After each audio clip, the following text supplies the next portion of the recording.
آپ کے نام میں اختلاف ہے، زیادہ مشہور عبد الرحمن ہے، عبداللہ بھی کہا گیا ہے۔ زمانہ جاہلیت میں آپ کا نام عبد الشمس یا عبد عمرو تھا۔ چھوٹی سی بلی پالنے کے سبب ابو ہریرہ کنیت کو آپ کے نام سے زیادہ شہرت حاصل ہو گئی اور کنیت کا استعمال نام پر غالب آ گیا۔ آپ بلادوس سے ہیں۔ فتح خیبر کے سال جو ہجرت کا 7واں سال ہے اسلام لائے اور سرکار اقدس صلی اللہ علیہ وآلہ وسلم کی خدمت میں حاضر ہوئے اور وہیں کے ہو کر رہ گئے۔ آپ نے پوری استقامت کے ساتھ علم دین حاصل کیا اور قناعت اور کم کھانے کا طریقہ اختیار فرمایا۔ صحابہ کرام میں سب سے بڑے حافظ تھے۔ قوت حافظہ، متانت، مستقل مزاجی، ذکاوت اور ضبط علم کی صفت میں اپنی مثال آپ تھے۔ روزہ دار، شب بیدار اور ذکر و تسبیح اور تحلیل والے تھے۔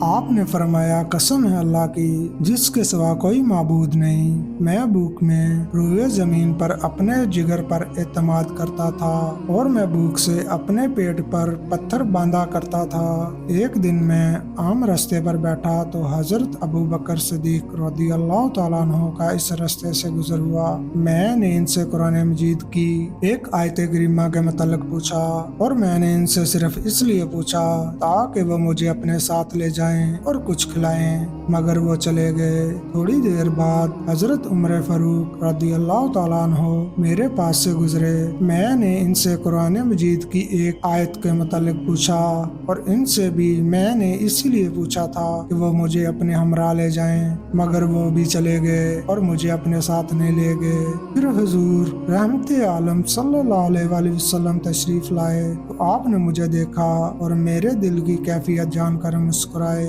اس کے بعد فرمایا، اے ابو ہریرہ، میں نے عرض کیا لبیک یا رسول اللہ۔ فرمایا، میرے ساتھ چلو، اور آپ تشریف لے چلے تو پیچھے پیچھے میں بھی چلنے لگا۔ جب آپ کاشیانِ نبوت میں داخل ہوئے تو میں نے بھی اندر آنے کی اجازت طلب کی۔ آپ نے مجھے اجازت دے دی اور میں بھی اندر داخل ہو گیا۔ میں نے وہاں دودھ کا ایک پیالہ دیکھا۔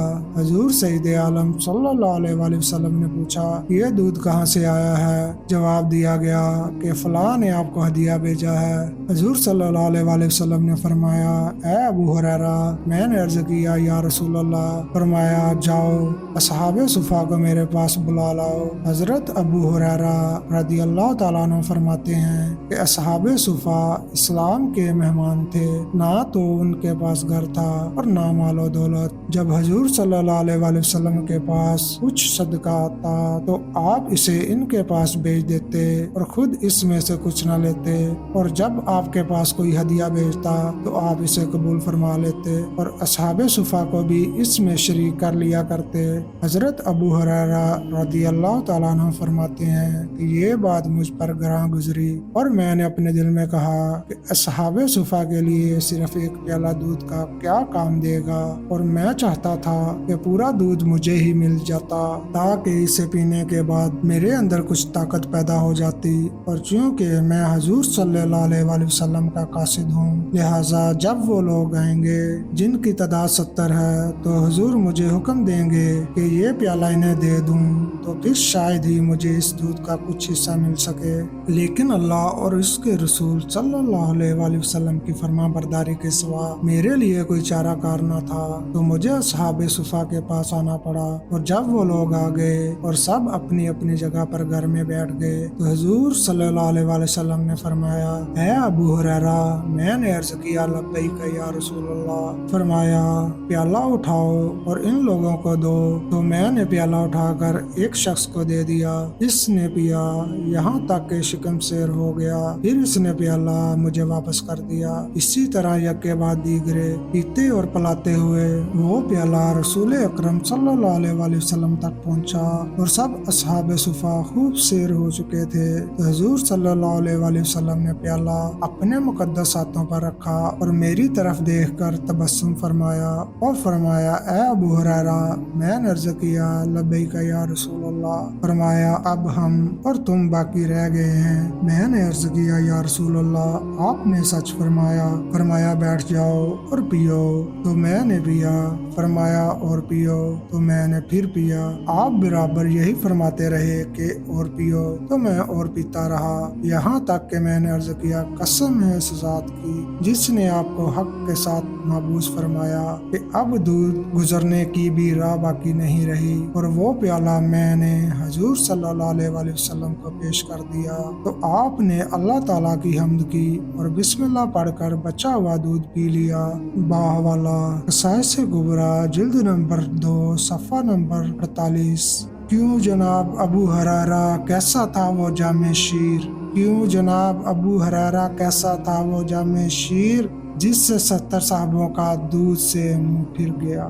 حضرت ابو ہریرہ رضی اللہ تعالیٰ عنہ سے روایت ہے، انہوں نے فرمایا کہ رسول اللہ صلی اللہ علیہ وآلہ وسلم ایک لڑائی میں تھے کہ لشکریوں کو کھانے کی کمی کا سامنا کرنا پڑا، تو حضور نے مجھ سے فرمایا اے ابو ہریرہ تمہارے پاس کھانے کو کچھ ہے؟ میں نے عرض کیا میرے تھیلے میں کچھ کھجوریں ہیں، تو فرمایا لے آؤ، تو میں تھیلے کو لے کر حاضر ہوا۔ فرمایا دسترخوان لے آؤ، تو میں دسترخوان لے آیا اور اسے بچھا دیا۔ پھر آپ نے کھجوریں نکالی تو وہ 21 دانے تھے۔ آپ نے بسم اللہ پڑھی اور ایک ایک کھجور کو اپنے مقدس ہاتھ میں لیا اور بسم اللہ پڑھتے رہے یہاں تک کہ سب دانے آپ کے دستے مبارک میں آ گئے۔ پھر آپ نے ان کو جمع کر کے فرمایا فلاں اور ان کے ساتھیوں کو بلاؤ، تو انہوں نے کھایا یہاں تک کہ وہ پیٹ بھر کر چلے گئے۔ پھر فرمایا فلاں اور ان کے ساتھیوں کو لاؤ، تو وہ لوگ بھی پیٹ بھر کر کھا کے چلے گئے۔ پھر فرمایا فلاں اور ان کے ساتھیوں کو بلاؤ، تو وہ سب بھی شکم سیر ہو کر کھا کے چلے گئے، اور کچھ کھجوریں باقی رہیں تو حضور صلی اللہ علیہ وسلم نے انہیں تھیلے میں ڈال دیا اور مجھ سے فرمایا جب تم نکالنا چاہو تو اپنا ہاتھ ڈال کر کھجوریں نکالتے رہنا مگر اسے اوندا نہ کرنا۔ تو میں ہاتھ ڈالتا اور جتنی کھجوریں چاہتا نکال لیتا، اور میں نے اس میں سے 50 وسق کھجوریں خدا کی راہ میں دیں۔ وہ تھیلی حضرت عثمان غنی رضی اللہ تعالیٰ عنہ کے زمانے میں میری سواری کے پیچھے لٹکی ہوئی تھی، جاتی رہی۔ قصائص کبریٰ جلد نمبر 2 صفحہ نمبر 51۔ ایک وسق 60 سا کا ہوتا ہے اور ایک سا تقریباً 4 کلو گرام کا، تو 50 وسق کھجوریں لگ بھگ 12,000 کلو گرام ہوئیں۔ حضرت ابو ہریرہ رضی اللہ تعالیٰ عنہ نے ان احادیث مبارکہ کو بیان فرما کر اپنا یہ عقیدہ ثابت کر دیا کہ اللہ تعالیٰ نے اپنے محبوب صلی اللہ علیہ وآلہ وسلم کو تصرف کی وہ قوت بخشی تھی کہ جب آپ نے چاہا تو ایک پیالہ دودھ سے 70 بھوکوں کا پیٹ بھر دیا، اور جب کھجوریں تھیلے میں ڈال دیں تو 120 کوئنٹل سے زیادہ کھجوریں اس میں سے برآمد ہوئیں۔